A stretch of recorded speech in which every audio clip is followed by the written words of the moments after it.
যারা মুক্তিযুদ্ধের সময় আমাদের মুক্তিযোদ্ধাদের সাথে কাঁধে কাঁধ মিলিয়ে নিজেদের রক্ত ঢেলে দিয়ে এই দেশ স্বাধীন করে দিয়েছে। আমাদের সমস্ত মুক্তিযোদ্ধারা সেখানে ট্রেনিং পেয়েছে। পৃথিবীর যে কোনো দেশ যারাই কোনো যুদ্ধে মিত্রশক্তির সঙ্গে সহযোগিতা করেছে বা মিত্রশক্তি তাদের এসে সাহায্য করেছে, তারা কিন্তু সেই দেশ থেকে কোনোদিন ফেরত যায়নি।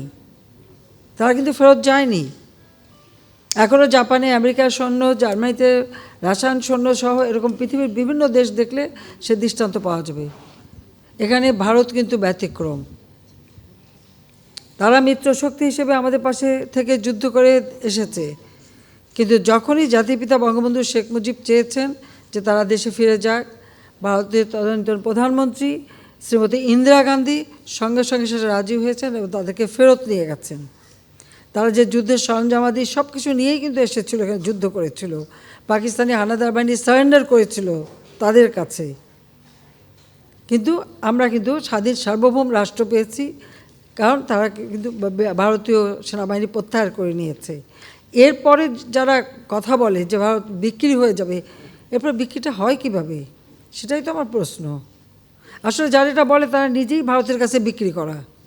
ওয়ালটন ফ্রিজ কিনে অনেকের মতো আপনিও হয়ে যেতে পারেন মিলেনিয়াল, সেরা পণ্যের সেরা অফার। কারণ আমরা তো দেখেছি যখন মিলিটারি ডিক্টেটর এসেছে, জিয়া, এরশাদ, খালেদা জিয়া উপর দিয়ে ভারত বিরোধী কথা বলেছে আর ভারতে যেয়ে তাদের পা ধরে বসে থেকেছে। এগুলো আমার নিজের দেখা জানা। কাজেই এই ধরনের কথা বলার কোনো অর্থ হয় না। আমাদের স্বাধীন সার্বভৌম দেশ, যত ছোট হোক, এটা আমাদের সার্বভৌম দেশ।